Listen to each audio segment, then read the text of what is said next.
Hey, welcome back to our podcast, your go-to source for all things real estate and lifestyle in the heart of Fort Worth, Texas. I'm Jackson Christian Berry. And I'm Jean Kristen Berry.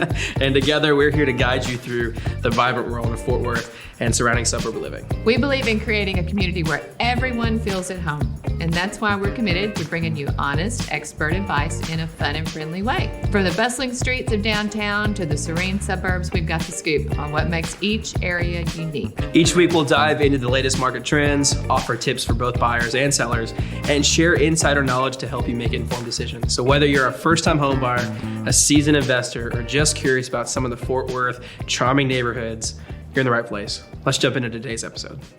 Well, hey folks, and welcome back to Welcome Home Fort Worth. We are so excited that you have joined us again for today's episode. Yes, we are. We have been doing this since we've started, and it's something that I felt was really important for folks.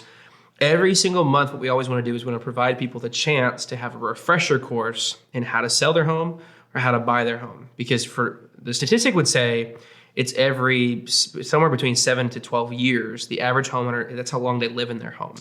And so if you're a home seller, you probably haven't done this in a while. You probably haven't been through this process in a while. A home buyer, perhaps you're a first-time home buyer. You've never done this before, or you're just somebody who, again, you bought a home, you got to go buy another home, and so you don't know how to do this. And at that point, you probably have the thing we've got to figure out, which is how to sell and then buy at the same time. And if you're a first-time home buyer, you know, like 35 to 40% of our sales are first-time home buyers. Yeah. First-time home buyers are so fun to work with. Yeah. We love it. We do like them. We love them. They're a lot of fun. So it's a lot of education along the way. So today what we want to do, we're going to basically walk you through what we do with folks when we sit down with them, which is just called a buyer consultation. And it's really just a buyer strategy session. So what we do is we sit down and we educate first. We talk people through what it looks like to buy a home, how you go about doing it. We educate on market conditions that are going on. We've already done that for this month. As you're seeing this, check out the February's market update month. That's our most recent market update. We'll do a new one coming in March for the month of,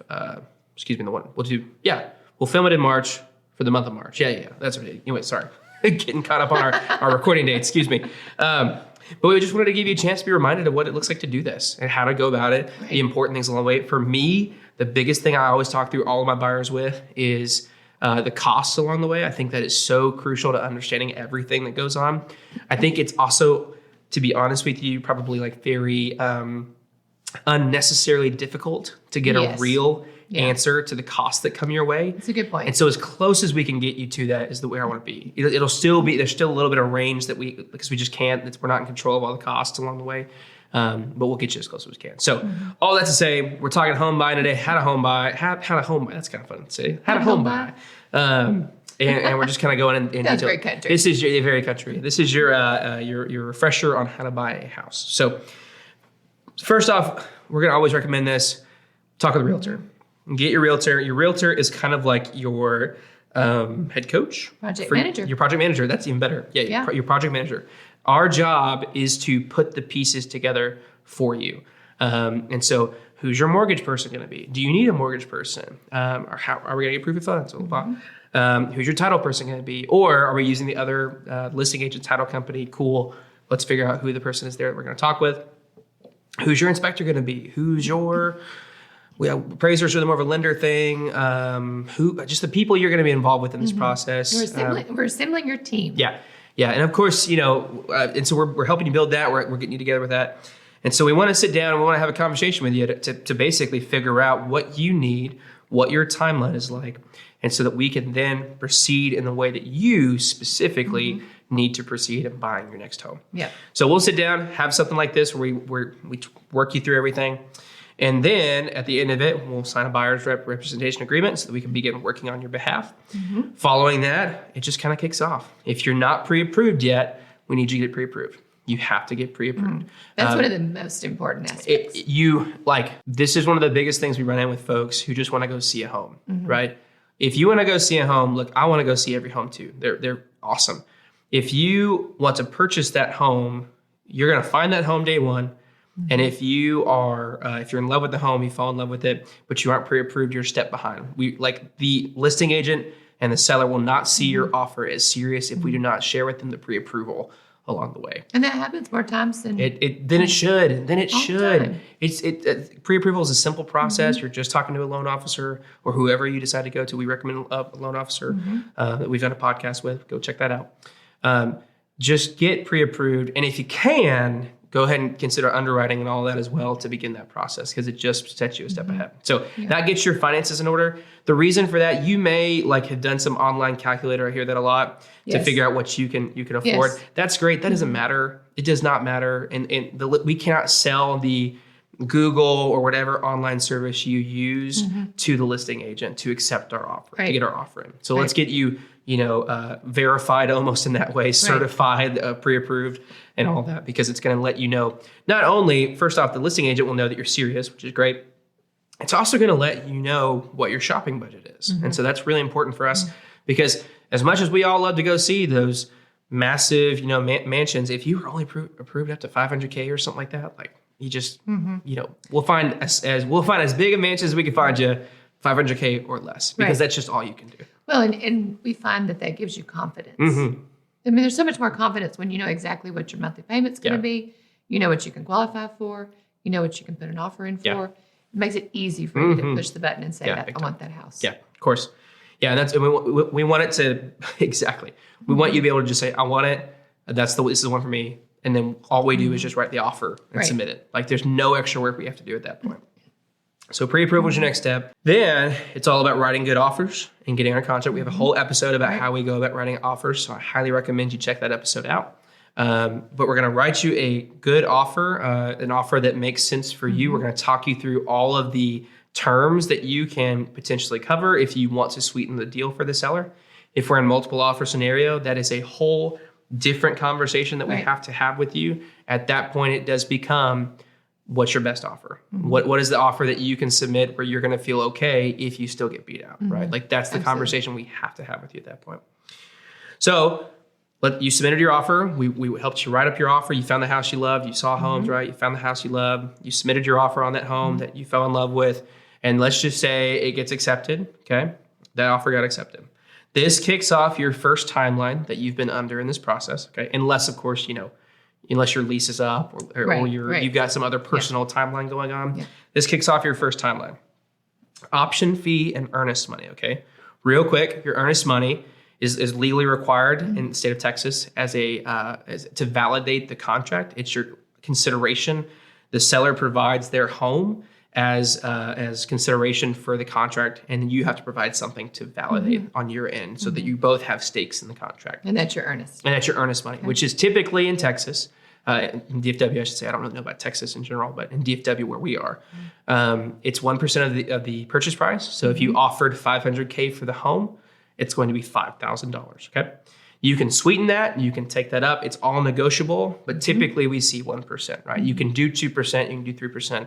We can talk you through those strategies and what that means, but typically 1%, right? So as you are planning about the house you want to afford, this is your first cost along your way, okay? This does go towards your closing cost. It's almost a deposit in a way. You're almost prepaying some of your closing costs with this, okay? Unless we get out of the contract for a reason we shouldn't have. Right. Then the seller is able to hold your earnest money, okay? But if we got out for a allowable reason within the contract, then you get your earnest money back. Okay? And your agent will protect that. Yes. Or have the conversation. If you were just done, and we will have the conversation and say, hey, you're gonna lose your earnest money here, right? You're out that $500,000 in that situation. Probably, honestly, if you pull out for a reason not allowed in the contract, you're probably opening yourself up to legal fees as well. So and legal consideration. We will recommend an attorney consultation. We will recommend you talk to somebody that deals with that, not us. But we'll recommend it for sure. So that's your earnest money, okay? So that's the first thing that's due. You have 3 days to get your earnest money to the title company. Along with this, you're going to get your option fee, okay?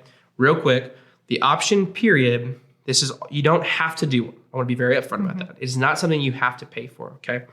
It is something I think you're crazy not to pay for, okay? I just want to be real upfront about that. Your option period is where we're going to do your things like your inspection. And what the option period does is it gives you, it's negotiable, 5, 7, you can sweeten it. The seller likes it when it's shorter, right? So you can do a 3-day if you so decide.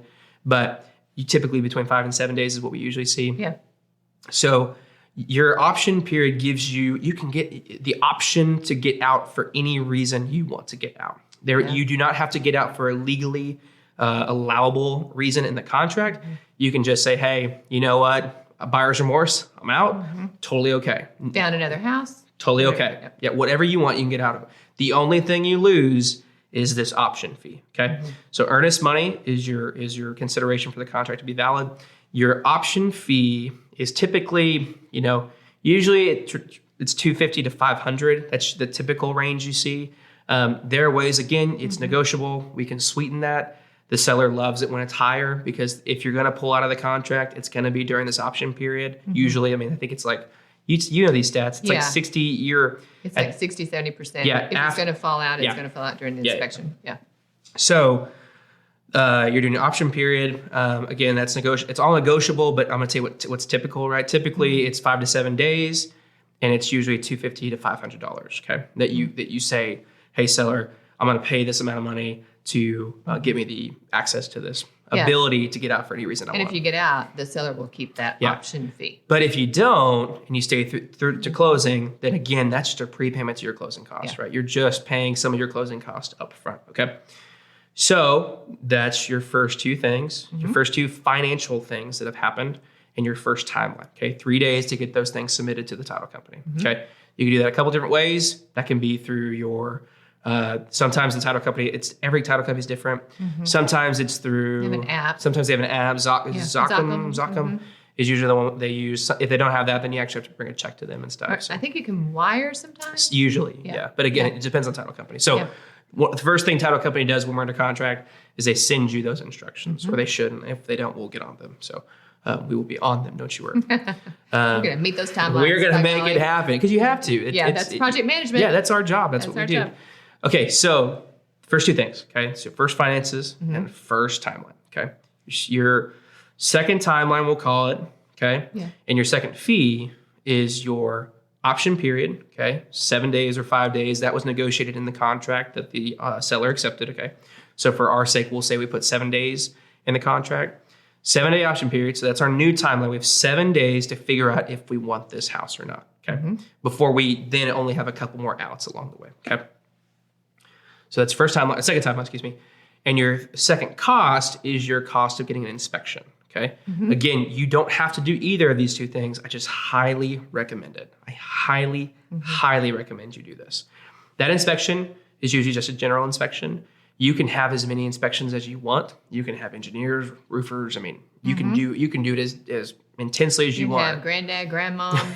Anything you want. Uncle Jim, anybody can come look at that house. Or contractor versions of those people, whatever. Yes. So awesome. The seller wants a licensed person. Yes. Yeah, that's the better. to support and we want that for you too, so that you have that education for sure. Yeah. Anyway, so traditionally it's a general inspection that's done. Every inspection is different, and it's usually based on square footage. And so usually you're talking, I'll give you a wider range than I kind of want to, but just to be safe, because it really does depend. You're probably looking somewhere between 300 to 700, I'm going to say, in that range, depending on the size of your home and any upgrades that you want for that inspection. Do you want them to check out sprinkler systems? Do you want them to check out septics? Any engineers, you can have an engineer come out to do a whole separate kind of inspection. Okay. Lots of different options there. It's just a matter of what you want to know more about with that home. We're always going to recommend at the very minimum the general inspection and a wood destroying insects. Those two things are so you need to know. You need to make sure that those things are covered and that you are covered in light of those things. So inspection, that's our second cost. Again, 300 to 700. I'm sorry, that's such a wide range. I want to give you more closer. You can find inspectors who bid. We recommend property doctors. We do a lot of business with property doctors. And we'll probably have Brad on, sometime soon to the podcast because he's just amazing. But you can go to their website and check out their pricing and just kind of get a preliminary thing if you're considering this. But I'll have that conversation with you, of course, as we talk through the process. Hey, everyone. Real quick before we get back to the show, if you're on Facebook, Instagram, or YouTube, we'd love to connect with you. We post a lot of content like this in case you miss an episode, along with more Fort Worth and surrounding suburb local insights and finds. You can find our team at the Christenberry Group on all social platforms, or you can connect with Jackson and I personally on our Facebook and our Instagram accounts. Just be prepared for lots of pictures of my grandson on either account. Now back to the show. So let's say inspection finds something, let's say first off, a couple of different scenarios. Inspection doesn't find anything, which it never happens. They always find something. But it wasn't a big deal maybe. Even in new construction. Even in new construction. Especially in new construction. Yeah. Oh my gosh, especially in new construction. Y'all getting, Brad, I was just talking to him last week. He was saying on their calendar right now, for property doctor's inspection, it was like almost all new construction inspections, which is fantastic, y'all. Yep. Like it's great. Get in early when you can. So good stuff. Sorry, tangent there. Important for y'all to know though. All right, so inspection flag things wasn't that important. You then decide to move forward in the contract without asking the seller to fix anything because nothing was that big a deal. Okay, it's in your opinion, of course. So that's one option you can do. Okay. Second scenario, we find something in the inspection that's worthy of either asking seller concessions, so money towards your closing costs, or repairs to actually be done. Right. You can kind of do either of those scenarios, and so you'll ask the seller for those two things in the light of something that comes up in the inspection that you think is like, hey, this needs to be covered. And a lot of people say, well, how am I going to know what I should ask for or how much it might cost and all that? Yeah. So there's several ways. We see a lot of inspection reports and we see a lot of repairs and repair costs. Yeah. So we can give you some ballpark information on that. Plus we can identify the things that are going to be the things that stand out that we're going to say, they really should fix this, or this is something that's pretty normal for a seller to do. Yeah, we'll help you know the normalcy for sure. Yeah, and the inspector will too. The inspector will say, hey, like this is the thing I think is most, not most serious, but this is one of the things that I see that's important to know. Yeah, and we go off the inspector's recommendation. Of course, always. He's the guy. He's the guy, or engineer, or whoever you have gotten in your home. Yeah. Okay, so we've negotiated, and we've taken our request to the seller. Seller can say no, y'all. Just keep that in mind. Seller can say no. When they say no, they risk you leaving though, and they know that, or they should know that. Their agent should be talking about that. So if they say no, you are given two scenarios. You either decide to stay in anyways and just move forward through the option period, or you say no, I'm out, peace. You lose your option period, you lose your option fee. The seller keeps that, and then you're back on the market. We're looking for more homes. Okay. In the event that the seller says yes, or does some kind of renegotiations where they counter and they say, hey, instead of 5,000 in concessions, I'll do 2,500 or something. And you guys agree, then we move forward in the contract. Okay. We are headed towards closing. All right. Next step. Next step. There's a lot of stuff that kind of happens here. It's kind of a smorgasbord of things. It's really just tying up loose ends there's survey things we got to consider. There are a lot of detailed things that, again, as project managers for you, we're going to make sure that it gets handled well. But it's nothing necessarily that you'll really be aware of, or remember when the transaction is done.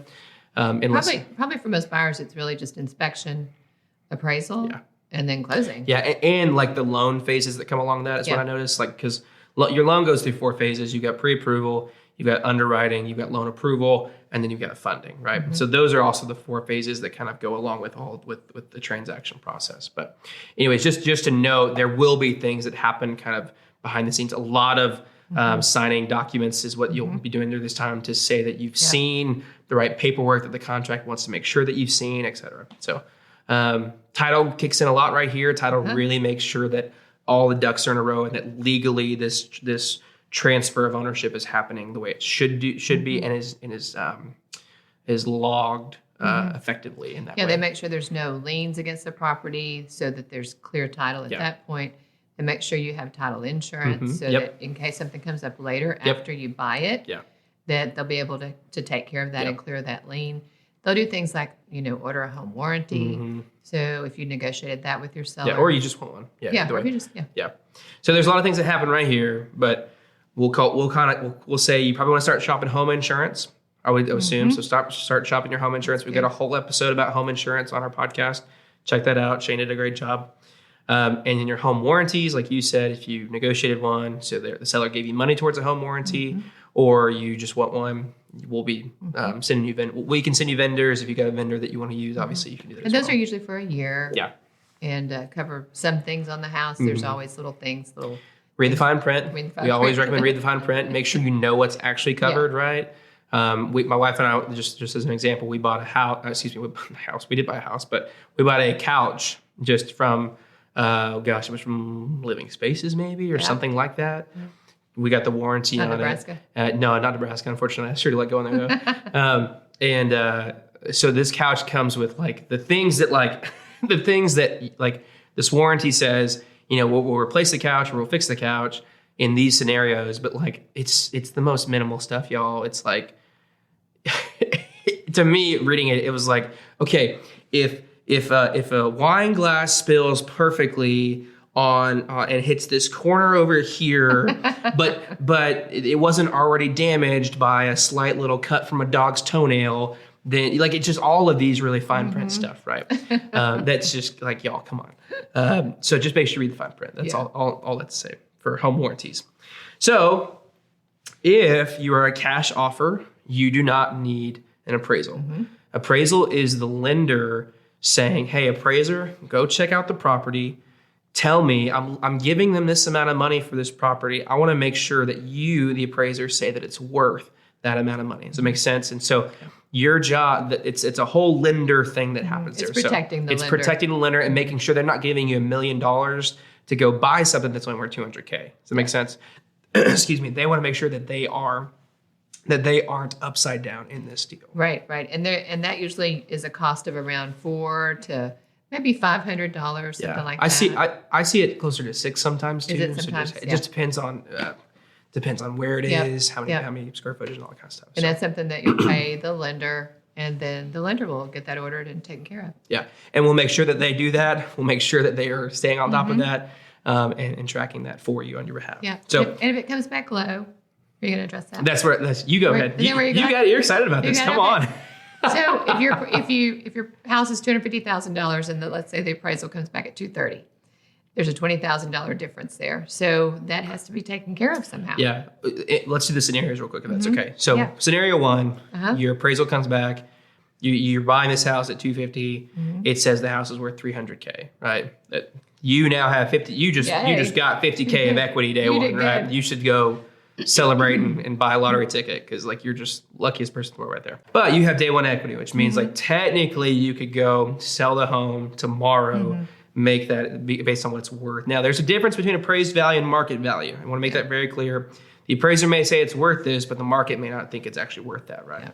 But that's a possibility. So scenario one is it met value or was over value, and so you're good, right?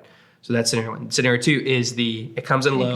So we got a $20,000 gap, and so there's options here too. Either the seller can bring the price down $20,000, the buyer can bring extra money to the table, $20,000 extra cash, or there can be some negotiation. Yeah. And either side can give in a little, negotiate back and forth. 70-30, 50-50, any of that. whatever. If for some reason you can't reach an agreement, then you as the buyer can get out of the contract based on the appraisal not appraising. Yes, and the reason for that is because at the very front end, one of the things we submit with your offer is it basically says this offer is contingent upon you receiving financing. And so if the home can't be purchased by your financing because it doesn't meet appraisal, then you can't purchase the home. Right. So you have an out there. Again, the only thing you've lost at that point is your option fee. You'll still get your earnest money back. Correct. Yeah. So that's another negotiation, which is another reason why when you're negotiating the repairs up front and also the pricing up front, good point.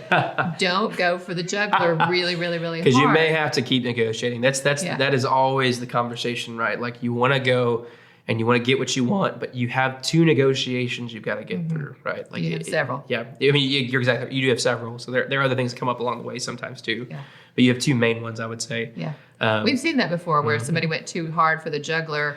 Yep. And they were super excited on the front end. Yep. But then when it got to the back end, it was closing and they needed another week or they needed something special that the seller wouldn't give it. Seller said, you know what? Either they're pissed off and they just don't want to deal with it, or they said, you know what? I can get another buyer who will give me the terms that I want that you didn't do, right? Yeah. That kind of thing. So you have to kind of temper all that. Oh my gosh, yes. All that. Yeah, and I think we did an episode on that. If we haven't, we need to. Win-win kind of a deal. Well, the seller thermometer I've got. Yes. So my analogy is always, y'all, when you consider your asks, you have a great.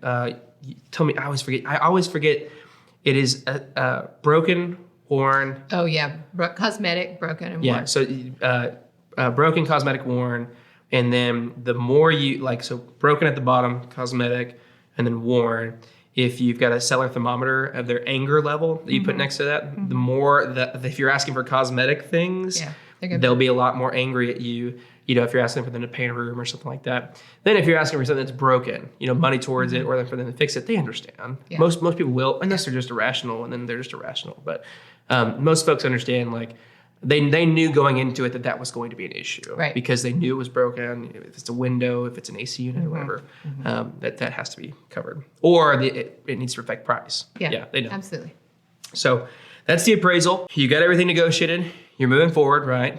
Let's say you know everything's good to go. You're moving forward. And then we're just trucking towards closing. We're just headed to the closing table. There are still some things that need to happen, particularly with your loan. Your loan needs to be approved. Yeah, the appraisal is kind of the final step of that, or one of the final steps. Your loan needs to be approved. So you're going to have some lender documents to check on during that time. Title's kind of wrapping things up on their end with their stuff, making sure everything's ordered and the lender covered. might ask for some more documentation just to make sure your finances are in order. But it's really tying up loose ends. It's really where we're at that point, because you're headed towards closing. And so we've got some deadlines that we have to meet on our end that are just, things that we put in the contract on the front end to make sure that we meet. But you start looking at getting your utilities connected. We'll remind you about that. You already talked about insurance. Yeah, scheduling movers if you're using movers. Yep. If not, scheduling the family to come by and scheduling the pizza to be ordered and stuff for all of the moving day fun. That's right. Depending on how you're doing it. And then we're to closing.